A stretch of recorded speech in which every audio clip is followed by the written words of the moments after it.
Ni kweli maswali yamekuwa mengi zaidi yakiulizwa baada ya msimu kutamatika kwamba ni nani anastahili kuwa MVP wa msimu huu. Haya ni maoni yangu, na maoni yangu nafikiri yanakwenda moja kwa moja kwa kile ambacho kimeweza kutendeka katika msimu mzima kwa wachezaji ambao wameweza kuhusika katika mafanikio ya timu zao. Mimi nitasafiri moja kwa moja na Pierre Pacome Zouzoua, ingawaje kuna watu wengine wamekuwa wakihusisha Jean Charles Ahoua wa Simba Sports Club kwamba pia naye anastahili kuwa MVP, ambaye the last season alikuwa MVP kule nchini Ivory Coast, lakini pia na Pierre Pacome Zouzoua nyuma yake alishai kuwa MVP kule nchini Ivory Coast. Lakini kwa sasa hebu tujaribu kuangalia vitu ambavyo wamevifanya toka wafike katika ardhi ya Tanzania. Ni nani ambaye anastahili kuwa mchezaji bora wa msimu kwa msimu 2024 2025? Moja kwa moja kwa mimi ninakwenda na Pierre Pacome Zouzoua. Sababu ya msingi ya kwenda naye ni kutokana na mchango mkubwa ambao ameuonyesha ndani ya klabu ya Yanga na kwa idadi ya mechi ambazo ameweza kuzicheza. Ukichukua namba ambazo amecheza Pierre Pacome Zouzoua na namba ambazo amecheza Jean Charles Ahoua, unaona kabisa ni vitu viwili tofauti. Pierre Pacome Zouzoua amecheza mara chache, lakini ndiye mchezaji ambaye ameongoza kuchukua mchezaji bora wa mechi katika zile tuzo ambazo zilikuwa zinatolewa na NBC za kila baada ya mchezo kumalizika. Ukiangalia Pierre Pacome Zouzoua ametokea mara nyingi zaidi ya mchezaji mwingine yoyote yule, na utaona kwamba katika msimu huu ameweza kugombana na majeraha mwanzoni mwa msimu, lakini pia katikati ya msimu. Kwa hiyo kuna baadhi ya mechi amekuwa akitokea bench kuja kuingia katika kiwanja, na ameweza kufanya hivyo akiwa ametokea benchi na akaingia kwenye kiwanja akafanya mabadiliko katika mchezo husika na akaibuka kuwa shujaa wa mchezo.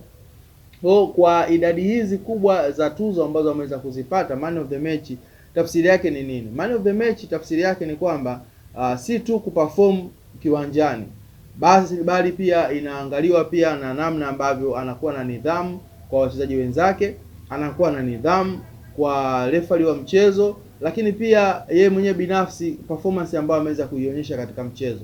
Tafsiri yake ni nini? Kwamba katika tuzo ambazo ameweza kuzipata za NBC kila baada ya mechi inadhihirisha kwamba katika hizo engo zote ameweza kuzigusa kwa ufasaha zaidi.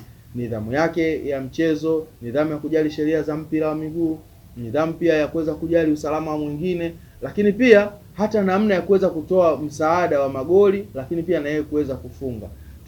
Tunashuhudia amehusika katika magoli 22, ana assist 10, ana magoli 12. Kwa hiyo katika hii mchango ambao ameweza kuuonyesha, unaona kabisa kwamba kwa namna moja au nyingine huyu mtu anastahili kabisa kuwa mchezaji bora wa msimu huu 2024 2025. Na ukiangalia katika maeneo yote ambayo yeye ameweza kupewa nafasi ya kuweza kuamua mchezo, basi amekuwa akifanya kwa ufasaha zaidi. Hebu turejee katika mechi ambayo mtazamaji wangu unaweza kukumbuka kwa ufasaha zaidi. Rejea mechi iliyomalizika hivi karibuni tu, Simba dhidi ya Dar es Salaam Young Africa, mchezo wa pili ambapo Yanga wanaondoka na ushindi wa magoli 2-0. Tukianza takwimu ya mchezo huu, the way alipokuwa amekifanya Pacome Pierre Zouzoua, basi hiyo itareflect katika matukio mbalimbali ambayo ameyafanya katika michezo ya nyuma. Tukiangalia katika mchezo husika, ni mchezo ambao aliweza kucheza dakika nyingi ndani ya kiwanja, lakini pia ndiye mchezaji ambaye aliweza kubadilisha atmosphere ya uwanja, kwa maana ya kwamba aliweza kusababisha hatari katika lango la Simba zaidi ya mara 3, mara 2. Mara kwanza aliweza kufanikiwa kuanguka katika eneo la hatari, refari aling'amua janja yake, aliweza kumwadhibu kwa kadi, lakini hakutoka mchezoni. Mara ya pili anakwenda kusababisha tena hatari, wanazawadia penalty ambayo anazawadiwa yeye akiwa amesababisha, lakini pia yeye ndo anaenda kuwa mpigaji. Hakuna asiyejua kwamba Pierre Pacome Zouzoua penalty yake ya kwanza kuja katika ardhi ya Tanzania ilikuwa ni pale Tanga dhidi ya Simba hao katika kombe la ngao ya hisani. Katika mchezo ule Simba alichukua ngao ya hisani, lakini miongoni mwa wachezaji ambao waliweza kukosa penalty, Pierre Pacome Zouzoua aliweza kukosa ile penalty. Alisalim aliibuka kwa shujaa katika mchezo ule. Kwa hiyo moja kwa moja unakuja kuona kwamba ni mchezaji ambaye si kwamba hajawahi kukosa penalti katika macho yetu, tukimshuhudia amesha kukosa penalti, lakini siku ambayo ameenda kucheza na Simba amekwenda kukutana na golikipa ambaye ana clean sheet za kutosha. ana clean sheet za kutosha kuliko magolikipa wote walioshiriki ligi kuu msimu huu. Pimpin Kamara, ambaye ukiangalia Pimpin Kamara ni golikipa ambaye anatisha zaidi katika kuokoa mikwaju ya penalty. Rejea kimataifa, kombe la shirikisho, aliweza kucheza penalty dhidi ya wale wa Angola ambao walikuja kucheza nao. Aliweza kucheza penalty dhidi ya Al Masry ambao Simba walipita kwa mikwaju ya penalty. Aliweza kucheza penalty zaidi ya 2. Kwa unaona kabisa ni golikipa ambaye kwenye mikwaju ya penalty ana umakini wa hali ya juu, lakini pia hata height yake inambeba zaidi. Lakini penalty ambayo aliweza kuipiga Pacome Pierre Zouzoua, Pimpin Kamara aliweza kupoteza kabisa uelekeo na alionekana kama ni penalty nyepesi sana, lakini sio nyepesi bali ni ufundi ambao aliweza kuonyesha Pierre Pacome Zouzoua. Anafunga goli, Yanga wanakuwa katika uongozi, wanakuwa katika comfort zone kwamba sasa tuna uhakika wa kuweza kuchukua ubingwa wetu, kwa sababu ili tuwe mabingwa lazima tuweze kushinda. Kama tushindi basi tuweze kutoa sare. Kwa hiyo tumejiweka katika usalama zaidi wa kuweza kuchukua kombe, kwa maana ya kwamba tayari tunawaongoza. Ikitokea umeweza kurudisha, basi na kwa sare ya 1-1 ambayo inaweza kapelekea sasa kwa sare hii mimi naweza nikawa bingwa.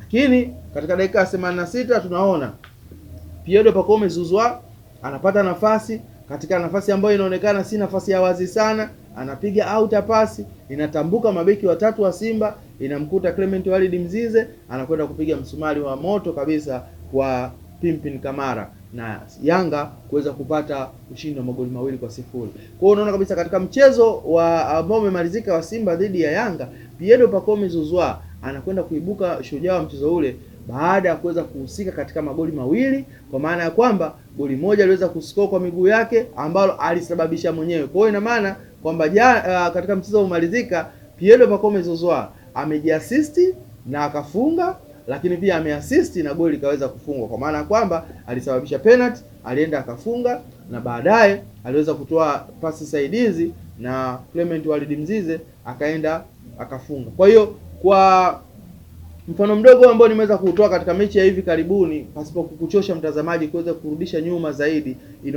inadhihirisha zaidi kwamba Pierre Pacome Zouzoua ni mchezaji wa daraja la juu. Kamati ya tuzo kuna vitu vyao vingi ambavyo huwa wanavitazama, lakini ukiangalia kama ni kigezo kwamba kwa performance bora, kwa namna ambavyo kamati ya tuzo ilikuwa inafanya kazi katika kila mchezo, imedhihirisha dhahiri kwamba Pierre Pacome Zouzoua anastahili kuwa MVP wa michuano hii na MVP katika ardhi yetu ya Tanzania. Rejea katika klabu ya Dar es Salaam Young Africa. Dar es Salaam Young Africa wana utaratibu wa kuweza kutoa mchezaji bora wa kila mwezi. Wana utaratibu wa kuweza kugawa tuzo kwa mchezaji, kwamba kila mwezi kunakuwa na wachezaji, watatoka wachezaji watatu, anachaguliwa kwa mchezaji mmoja. Pierre Pacome Zouzoua ana rekodi ya kuweza kutoka mara nyingi zaidi katika kuchaguliwa wachezaji bora wa mwezi ndani ya klabu ya Yanga. Kwa hiyo unaona kabisa kwamba kwa staili hiyo Pierre Pacome Zouzoua bado anaanza kuimbwa zaidi ndani ya klabu ya Yanga, anaimbwa zaidi ndani ya ligi kuu NBC Premier League. Kwa hiyo kwa vigezo hivi anastahili kabisa kuwa MVP kuliko mchezaji mwingine yoyote. Watu hapa katikati waliingiza mjadala alipokuja Elie Mpanzu, akasema kwamba Elie Mpanzu atakuwa bora zaidi ya Pacome Pierre Zouzoua. Lakini tumeona mechi iliyomalizika, tumeona namba alizozionyesha Pierre Pacome Zouzoua, tumeona namba alizozionyesha Elie Mpanzu, tumeona matokeo ambayo ameyatoa Pierre Pacome Zouzoua na tumeona matokeo ambayo ameyatoa Elie Mpanzu. Tunaona kabisa kwamba kwa namna gani Elie Mpanzu aliweza kuzidiwa katika maeneo mengi sana na Pierre Pacome Zouzoua. Pierre Pacome Zouzoua ndio alikuwa sababu ya kuweza kumfanya Shomari Kapombe kushindwa kupanda, kwa sababu mara nyingi tumekuwa tumeshuhudia Shomari Kapombe akiwa anacheza zaidi katika zoni ya juu pale Simba inapokuwa katika comfort zone ya kuweza kuhakikisha kuwa wanaweza kupata magoli. Lakini tunaona katika mchezo uliomalizika Shomari Kapombe hakuwa na nafasi ya kuweza kufanya overlapping. Muda mwingi alikuwa akicheza katika defense line kuliko kuweza kupanda na kuweza kushambulia. Hii yote ni kwa sababu gani? Kwa sababu Pierre Pacome Zouzoua ni mchezaji mwenye skills ya hali ya juu, alikuwa anafanya high pressing, lakini akiwa anasaidiwa na Shedrack Isaka Boka. Kwa mazingira kama haya inakuwa ni ngumu sana kuweza kukataa hoja hizi kwamba Pierre Pacome Zouzoua anastahili kuweza kuwa mchezaji bora, anastahili kuweza kuwa MVP wa msimu 2024 2025. Pierre Pacome Zouzoua, you are the best player. Na hii pia imeweza kudhihirika kwa msemaji wa Dar es Salaam Young Africa, mapema kabisa asubuhi ameweza kumpiga muamala wa milioni 2. Kwa muamala huo, na msemaji huyu by professional ni kocha, mbali ya kwamba ni mwandishi wa habari, mbali ya kwamba ni msemaji wa klabu, lakini pia ana CV ya kuwa kocha wa mpira. Kwa hiyo mimi naungana naye kabisa Ali Shabani Kamwe kwamba Pierre Pacome Zouzoua, he is a best player in this country for this time.